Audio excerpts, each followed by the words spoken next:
챕터 3. 이솝 우화의 배경과 상황 만들기. 네, 이번에는 이솝 우화에 쓰일 만한 배경이나 상황을 제시해 달라고 요구해 보겠습니다.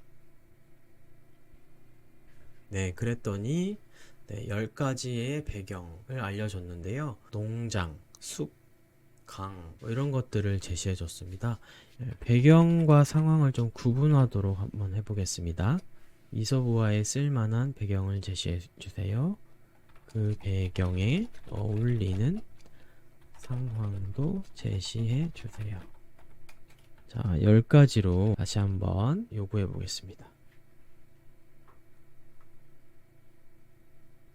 네, 마법에 걸린 숲, 그리고 상황은 숲속의 동물들이 무결성을 테스트하고 정직에 대해 가르치는 마법의 물체를 만납니다. 바쁜 시장이라는 배경에서는 시장의 동물들은 관심을 끌기 위해 경쟁하고 겸손과 교만의 위험에 대한 교훈을 배웁니다. 자, 이런 다양한 배경과 상황들을 이제 제시해 줬는데요. 이것도 알아보기 쉽게 표 형식으로 요구해 보겠습니다. 상황에 대한 설명은 초등학생들이 이해할 수 있을 만한 단어를 사용하여 주세요. 자, 이렇게 조건을 제시해 보겠습니다. 네, 그러니까 이제 좀 더 배경도 잘 나오고 상황에 대한 단어들도 좀 더 쉬운 단어들로 만들어진 걸 확인할 수 있습니다. 마음에 드는 결과물이 나오면 이 앞선 프롬프트라고 하죠. 이 명령어에서 이제 가지수만 좀 더 늘리면 될 것 같습니다. 10가지였으니까 30가지로 한번 제시하도록 다시 한번 요구해 보겠습니다. 30가지 정도 하니까 기발한 내용들이 많이 나오는데요. 예를 들어서 소박한 시골.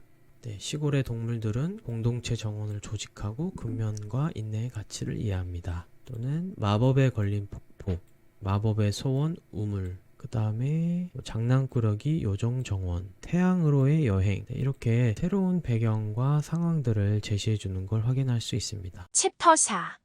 자료 정리하기.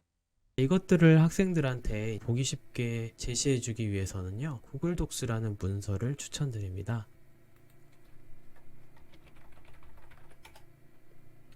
네, 인터넷 창에 구글 독스라고 치시고요. 선생님께서 로그인이 되어 있으시다면 바로 새로운 문서를 열어서 선생님께서 만드신 이 자료들을 한번 정리해 보도록 하겠습니다.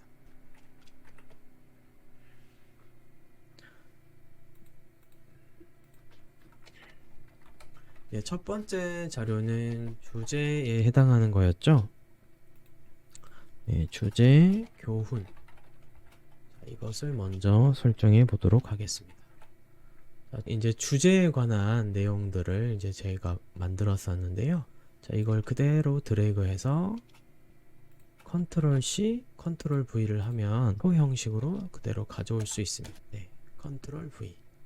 만들어진 걸 확인하실 수 있죠. 두 번째 내용은 어떤 것이 있었나요? 네, 맞습니다. 등장인물이었습니다. 등장인물, 네, 동물들이 있었습니다. 동물 캐릭터. 자, 동물 캐릭터는 역할별로 동물의 종류와 성격이 있었습니다. 이것들을 그대로 복사해서 컨트롤 V 붙여넣기를 하시면 이렇게 또 다음 자료가 준비가 됩니다. 다음으로는 배경과 상황이 있었죠.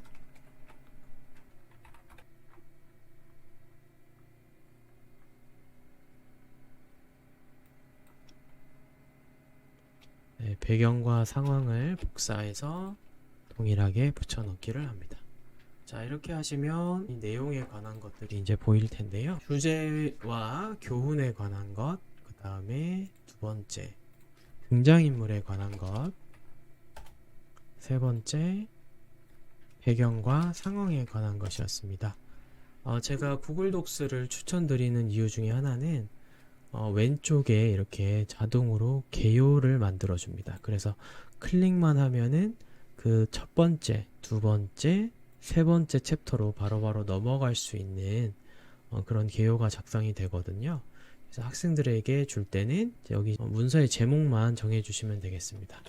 이솝 우화 자료 이렇게 적으시고, 자, 이것을 오른쪽 위에 있는 공유 버튼을 누르셔서 제안을 링크가 있는 사용자로 뷰어를 해서 완료를 하시면 링크를 제시해서 아이들이 여기에 접속만 하면 되겠죠. 자, 이렇게 자료가 준비되고 나면은 이제 학생들과 함께 다음 질문들을 통해서 이소 우화를 만들어 볼 텐데요.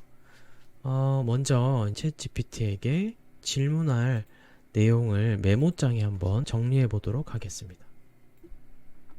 자, 메모장을 열어서요. 다음에 요소들을 고려하여 이소 우화를 만들어 주세요.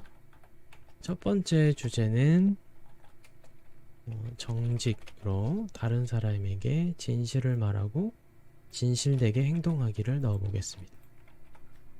그리고 두 번째 등장인물입니다. 첫 번째 등장인물로 욕심쟁이 악당의 역할을 하는 교활한 뱀을 넣었고요.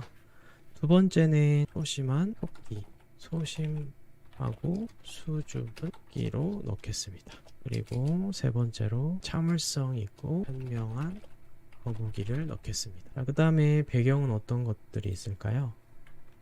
자, 마법의 동화 왕국, 이것을 배경으로 한번 넣어 보겠습니다. 자, 이것을 모두 복사해서요, 챗 GPT에게 넣고 질문을 해보겠습니다.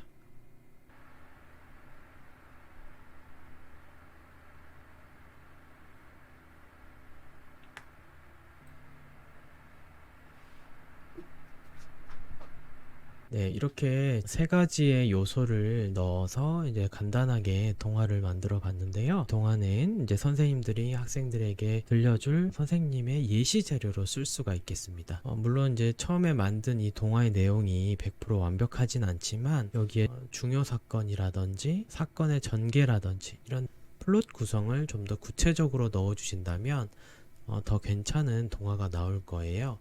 그래서 그 동화를 아이들에게 들려줄 만한 예시 자료로 쓰신다면 괜찮은 수업 자료로 쓰실 수 있을 거라 생각됩니다. 함께 이 방법으로 해보시면 어떨까요? 감사합니다.